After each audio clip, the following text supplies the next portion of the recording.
Alright, so last time we talked about The Road Virus Heads North, which I had said was a King's story that I was always kind of indifferent to. So we're going to go back to Night Shift and talk about a story that I always really liked a lot, which is Sometimes They Come Back, which is actually, I knew about the movie's existence before I ever knew about the story's existence, just from seeing its cover in video stores. And the thing that always stuck out to me, and I had always assumed, was because I was too scared to watch movies like this at the age I was the first time I saw that cover. It sounded like the name of a sequel, so I had assumed that it was like a whole thing that I wasn't quite sure what it was. I actually wasn't quite sure at all what the story was until I saw the movie for the first time. Like, I hadn't even heard about what even it was about. um, and of course it did end up being spawning more sequels. Of course it did, which the story actually leaves itself open more to than the movie does.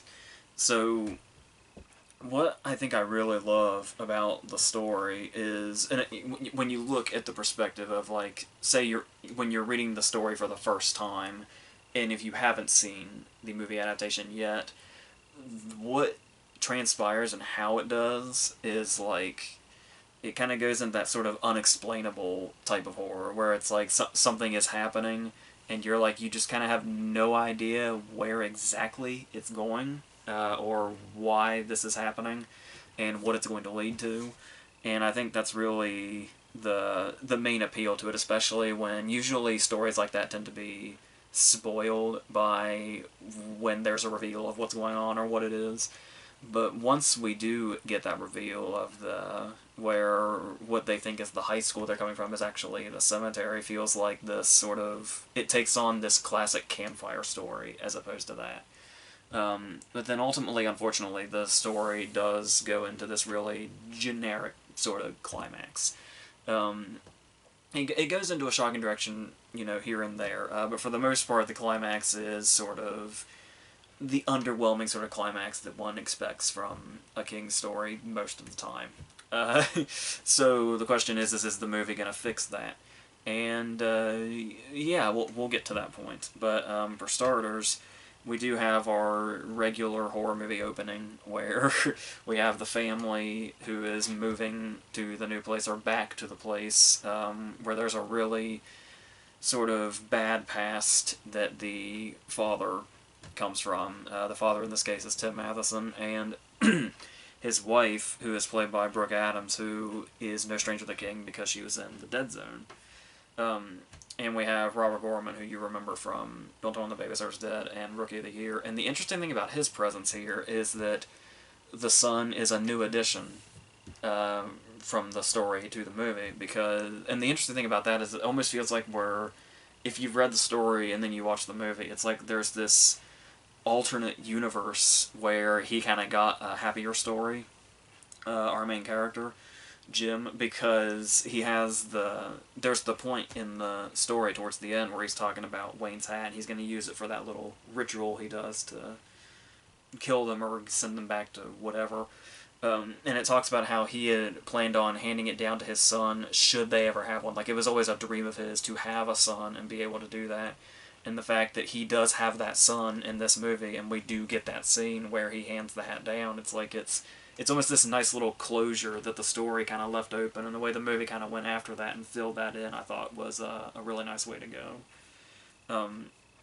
And then there is probably a bit of, it almost feels like there's a confusion of eras a little bit, where I'm not entirely sure. We get like years in the story, and we get years in the movie pretty much only on the tombstones. So when you're paying attention to them, but it's like where you have where the, what do you want to call them? They come off as like bullies, which is really interesting. Another really interesting aspect to this story is that it sort of feels like this is because when you look at other King stories, whether it be like full novels or short stories or novellas or anything, a prominent set of characters in his stories is always the bullies. Like, it feels like they're in almost every story he's written at some point.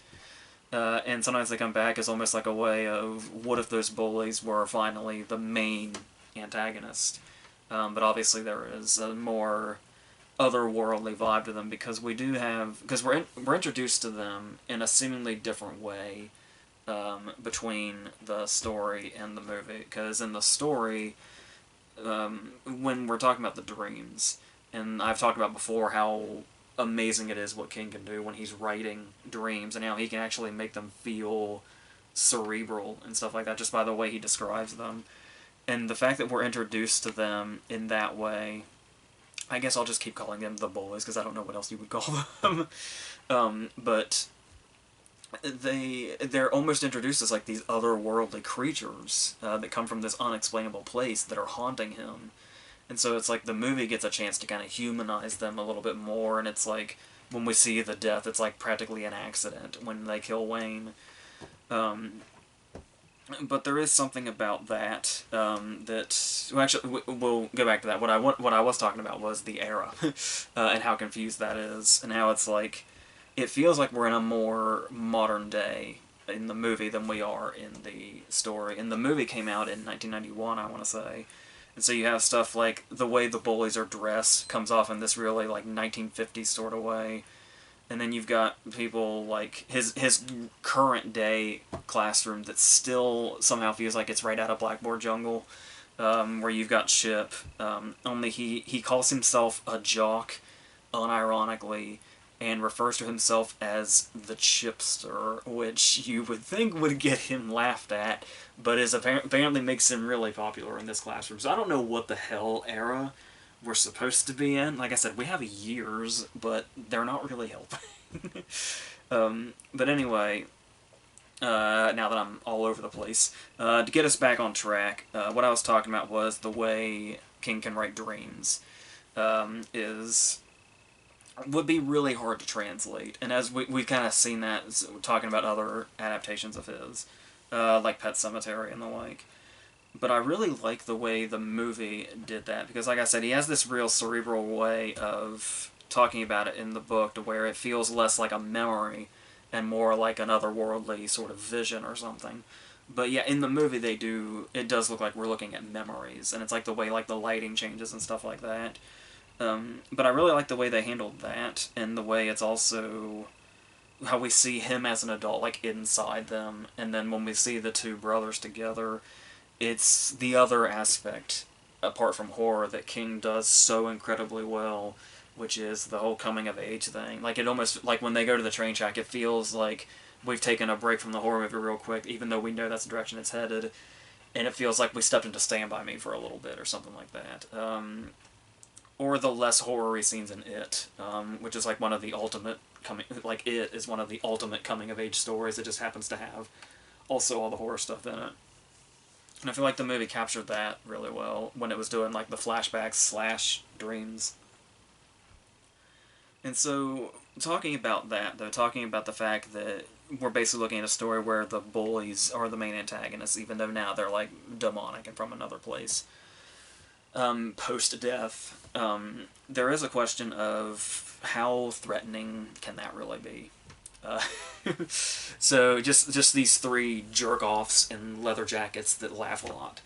Well, for starters, those laughs in the movie can be pretty eerie when they're put in the right place. And there's also the presence of the car, which, if you're just watching the movie without the story, it could almost feel like you almost might accuse King of not being able to get out of territory he's already been in. Like, the car may give you Christine vibes when you see it in the movie, especially when you see, like, the fire. It kind of looks like the moment in Christine when the car drives out of the gas station, and it just started raining really hard. I hope that's not too loud. And so, in the story, though, the car is barely there.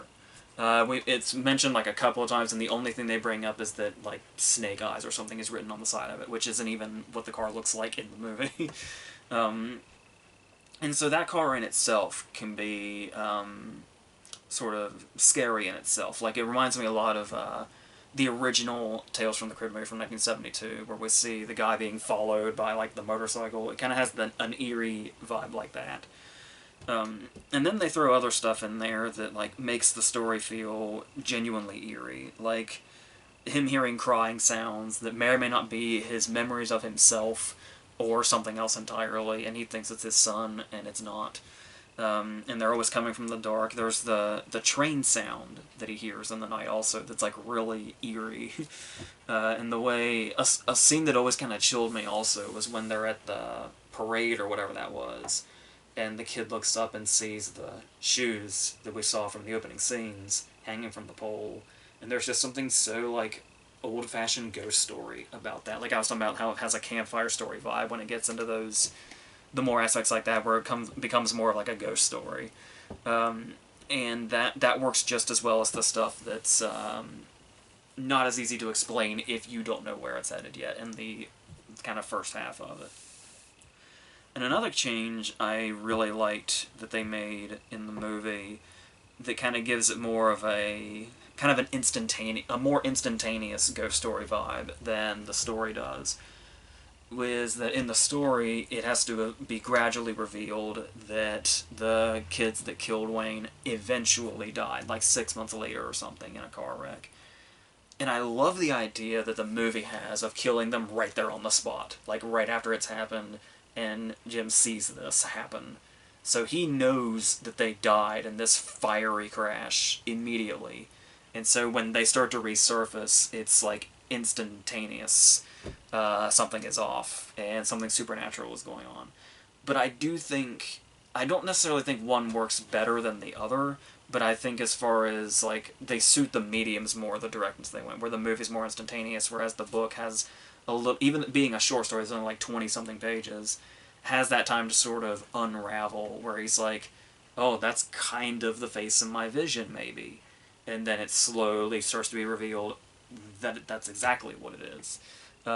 So I feel like they both suit the way they did them. So there's a lot of, like, when you talk about the process of adapting for the screen, there is a lot that the movie does well, and a lot of kind of liberties they took that ended up really paying off as far as seeing it on a screen, which really helps. Like, another thing that, another scene I wanted to mention that I forgot was the when the house is being attacked towards the end, when they're coming for the wife and son, and there's also that great moment where she like grabs the smaller knife and then kind of like says this is ridiculous and grabs the bigger knife. It's a nice little humorous moment they threw in this otherwise creepy scene, and that's one of the big changes they made was the wife not being killed this time around, and I actually like that more, I think, because it is, once again, this is another one of those, it just suits which direction we're coming from, whether it be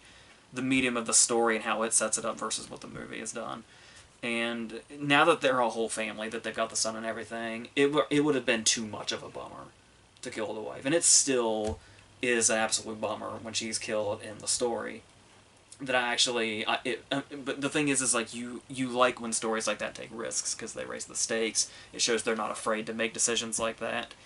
As we know, King is not afraid to kill anybody in his stories. But I felt like it suited the movie, and it's kind of a relief that she doesn't die. So it works either way. It would have felt ballsy of them to do it. But it's also a relief that she didn't. Either one would have worked in their own way, so I do like that. But then there's also the performances that we need to build the terror, and Tim Matheson is pretty great in this, where it's pretty much all on him. The way he reacts off things, and the way he tries to explain this to other people, and also not explain to it because he knows how crazy it sounds, and just the way he acts more and more erratic as it goes on plays a huge part in how, like, potent the terror is as it builds throughout the story, as it gets more and more, as it's increasing more and more, the threat is. So that's great. I do think the movie takes a sort of unnecessary approach when it comes to this whole thing that it's something we've seen a billion times before, and it's really it was probably already really convoluted in 1991, let alone now. And that's the idea to add on the thing where he looks guilty, where it looks like the murders are happening because of him, and that's just the way they're shaped. And I do like the uncertainty that it adds, where we're not sure who can see them and who can't and when. Because obviously everybody in the class just sees them as another classmate. But then there are times where it's almost like they can choose whether they're seen or not, whether it suits what's going to happen. And it's almost comedic. I imagine it's supposed to add to the terror a little bit, but it's almost comedic. In the scene where Billy's being chased on his bike, and the car is between them. He's chasing after the car to try to warn Billy, and the car is chasing Billy. But the bystanders on the road only see Billy riding down the street on his bike, screaming, "Help me, help me!" And the next thing we see is Tim Athens' van. So, I don't know if that's supposed to be comedic, but it kind of has that vibe to it, which kind of takes away from the terror a little bit. But then we get into this whole thing of, it almost feels like he's getting too erratic when it's like, he has the vision of Cade being killed out by the barn, and so he drags all the cops out there and says, "I think the body's out here," and it's just everything that makes him look guilty. And so that's, I don't know, I just feel like we've seen that a lot before. And then it gets to this point where that stuff actually starts interfering with the stuff that works, the changes that work, that you would think maybe wouldn't, when it comes to, like, implying versus flat out showing us. So, and of course, you would think you want us to see it, since it's, the movie has now changed the medium. So, Chip's fate is undetermined in the story. It's like, we know that he's disappeared, and so our imaginations can just run with that and say, like, good God, what did they do to him? But it doesn't matter, because he is just wiped from the story, which is kind of terrifying in itself, without knowing exactly what happened to him. Just this, almost like he was wiped from existence, is scary in itself. But we're going to actually see his death in the movie now, and I really like it. The problem, though, is the cutting back and forth, where he's being questioned by the cops at his house, and it's like, I feel like this could have been a much more horrific scene if they kind of trapped us in the way that Chip is trapped in the car, where we weren't cutting back and forth from something else, let alone a pretty useless storyline that they've added. And it's like, if we had just stuck with Chip in the car and this scene played out without cutting to anything else, that would have been great. And the scene still works, because you would think, what are they going to do to top, wiping Chip from existence and just making us think, oh my God, what happened to him? It's a pretty great scene. I do think the faces, I think the build-up to the faces work a little more when it's like, hey, we should do the face thing, and you don't really know what, I mean, you have an idea if it's going to be the, they're going to large marge him or something. But there's the build-up to that, where we're like, should we, shouldn't we, who's going to do it, do you want to do it, what do we do? And then, yeah, they kind of just look like Halloween Town faces, just with blood on them. There's the one that went all out, where like his jaw's kind of falling off. That was pretty true. For the most part, it looks very Halloween Town-esque, and I don't know if it fully works to that extent, but that just could be the TV movie budget they probably had. So there is that. But then there is the finale of this scene, where they pull up on the bridge and they just start throwing Chip's body parts out the back window one at a time, which is really cool. And like really sort of freaky. I mean, it looks a little cheesy, because you can just tell they're fake prop body parts or whatever. But the idea of it is very cool. So, and I do think that's the good way to where we don't outright, like, they're still kind of shrouding it a little bit, but we know exactly what's happening too. So they kind of gave us the best of both worlds with the way that scene was done. So there is that. And then this is when the adaptation really kind of starts to take on a life of its own as we get towards the end. And for the better. As much as I like the story, as I said, it kind of starts to lose its way at the end when it gets a little silly and goes in that generic direction of doing the ritual and all that. So we add in the character of Mueller, who's not entirely added. He was going by a different name in the story. Bleach, I think it was. And that's just kind of an opening that's left in the story, as far as I remember. And here they make him a full character, and for a really good reason. Because you think for a while, he doesn't seem to serve much of a purpose. They just kind of keep saying, hey, bring him and the story will be complete. But we don't really know what that means. But then we get to the point to where Mueller ends up getting killed, and then they bring in that whole thing about, because there's the thing throughout the story is whenever one of the students dies, one of the demonic ones takes their place. And then that continues through this, where they're all back now, but now Mueller is dead, and he was in this scenario, so that means another life can come back, believing Wayne. And then that's so much better than the ritual thing. It just adds so much. It's like puzzle pieces falling right into place. It's like I'm really surprised King isn't the one that came up with that. As far as the story, and then there is the ending. After everything has happened and Wayne is here, and we basically get the ghost ending, but there's something so incredibly poignant about it. This is another scene where Matheson really sells. It's a really great emotional moment where he actually gets to talk to Wayne face to face again, and Wayne isn't even aware that time has passed, and it's like wow. It's like as far as the screenwriters go, it's like wherever you pulled that out from, applause. This is a fantastic ending to this story, and like so much emotion behind it. And that's the thing too, is King is amazing at putting emotion and like real feelings into stories like this that are outlandish and have horror elements in them and supernatural elements and all that. And this just went above and beyond with bringing this story to a close. Like they really nailed it. So much so, the more you think about the movie's ending, the worse and more half-assed the ending of the story feels. But yeah, and I like how much closure there is in it also, because obviously there's, the story left it open, like that door is open there and all that. But and of course the movie's the one that got sequels and shit. But as far as the ending of this movie goes, I feel like they really nailed it in the adaptation process. So, good on them for being able to accomplish that. So, I think that's about all I really have to say about this one. So, the next one, I think, if I can find it, what I would like to do is, there is a story in Nightmares and Dreamscapes that was adapted into... It's one of the ones that was adapted into an episode of Tales from the Dark Side, and I would like to talk about that. So, if I can find that, we will talk about that. And then, yeah, and then all the other stuff we've been doing, verses and reviews and all that other stuff. So, until whatever the next thing is, that's it.